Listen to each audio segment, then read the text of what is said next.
कल जैसे कि मैंने आपको अलंकार पढ़ा रहे थे, उसमें मैंने आपको अनुप्रास अलंकार और यमक अलंकार बताया था। आज हम आगे बढ़ रहे हैं और आपको श्लेष अलंकार बताने जा रहे हैं। तो जब काव्य में किसी शब्द का एक बार प्रयोग किया जाता है, एक ही बार किसी शब्द का काव्य में जब प्रयोग करते हैं परंतु उसके अर्थ एक से अधिक होते हैं, तो उसे श्लेष अलंकार कहते हैं। ठीक है। अभी आपने जब अनुप्रास में देखा था तो वर्णों की आवृत्ति हुई थी। यमक अलंकार में किसी शब्द का जितनी बार प्रयोग होता था उतने उसके अर्थ होते थे, लेकिन श्लेष अलंकार में काव्य में किसी शब्द का प्रयोग एक बार होता है और अर्थ उसके एक से अधिक होते हैं। ठीक है। अब जैसे उदाहरण, चरण धरत चिंता करत चितवतु चारों ओर, सुबरन को खोजत फिरत कवि व्याभिचारी चोर। क्या कहना चाह रहा है कवि कि चरण रखते ही चिंता करने लगते हैं और चारों ओर देखते हैं। किसकी खोज में? सुबरन को खोजते हुए कवि व्याभिचारी और चोर तीनों लोग जो हैं चिंता करते हैं। किस लिए? क्योंकि देखिए अब स्पष्टीकरण से आपको ये स्पष्ट होगा कि इस उदाहरण में सुबरन शब्द के तीन अर्थ हैं। एक बार सुबरन शब्द का प्रयोग किया गया है लेकिन उसके अर्थ तीन हैं। अब कवि के लिए सुबरन का क्या अर्थ है? सुंदर वर्ण अर्थात अक्षर, क्योंकि कवि जो है उसे काव्य रचना करनी होती है तो सदैव सुंदर वर्णों की, शब्दों की खोज में रहता है, इसलिए उसके लिए सुबरन का अर्थ है सुंदर वर्ण। और व्याभिचारी जो पतित चरित्रहीन व्यक्ति है उसके लिए सुबरन का क्या अर्थ है? सुंदर रंग अर्थात सुंदर रंग की स्त्री, सदैव वो इसी की खोज में रहता है। चोर के लिए सोना धातु, सोना एक कीमती धातु है, चोर चोरी करने के लिए आता है इसलिए वो सोने को खोजता रहता है। इस प्रकार से यहाँ पर सुबरन शब्द के तीन अर्थ हैं और यहाँ पर श्लेष अलंकार है। तो श्लेष अलंकार में किसी शब्द का एक बार प्रयोग किया जाता है परंतु अर्थ उसके एक से अधिक होते हैं। जैसा कि आपने यहाँ देखा कि सुबरन शब्द का प्रयोग एक बार हुआ है, लेकिन कवि के लिए, व्याभिचारी के लिए और चोर के लिए उस शब्द के अलग अलग अर्थ हैं। कवि के लिए सुंदर वर्ण है, व्याभिचारी के लिए सुंदर रंग और चोर के लिए सोना है। अब यहीं पर हम देखते हैं कि यमक तथा श्लेष अलंकार में क्या अंतर है। देखिए आपने देखा था कि यमक अलंकार में किसी शब्द का जितनी बार प्रयोग होता है उसके उतने अर्थ भी होते हैं, लेकिन श्लेष अलंकार में शब्द का प्रयोग एक ही बार होता है लेकिन अर्थ उसके अनेक होते हैं। ठीक है। अब इसके आगे हम लोग अर्थालंकार की तरफ बढ़ते हैं।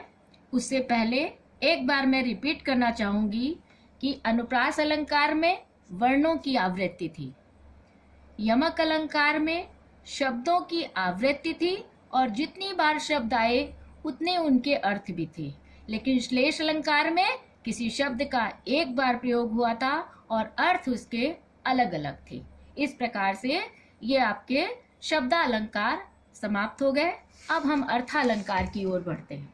अर्थालंकार जैसे आपने देखा था कि क्या था कि जब अर्थ में चमत्कार होता है तब अर्थालंकार होता है। तो इसमें सबसे पहले हम आते हैं रूपक अलंकार। जब उपमेय में उपमान का भेद रहित आरोप हो तो उसे रूपक अलंकार कहते हैं। उपमेय क्या होता है? जिससे किसी चीज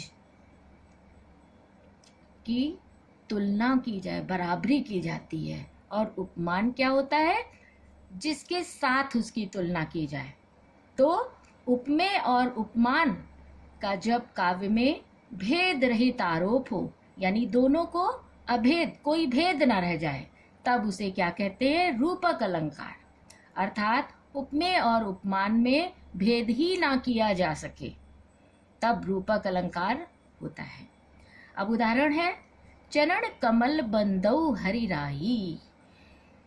कवि क्या कह रहा है कि ईश्वर के चरण रूपी कमलों की मैं वंदना करता हूँ। अर्थात चरण रूपी कमल, जो ईश्वर के चरण हैं वो कमल के समान हैं, या कमल के समान चरण ईश्वर के कोमल हैं, दोनों में अभेद है, इसलिए यहाँ पर रूपक अलंकार। अब रूपक अलंकार के बाद हम आगे आते हैं उपमा अलंकार। उपमा अलंकार में क्या होता है? उपमेय और उपमान की तुलना की जाती है, दोनों का कंपैरिजन करते हैं, समानता दिखाई जाती है दो चीजों में, तब वहां पर उपमा अलंकार होता है। तो जब उपमेय में उपमान की तुलना या समानता की जाए तो उसे उपमा अलंकार कहते हैं। अभी हमने उपमेय बताया और उपमान।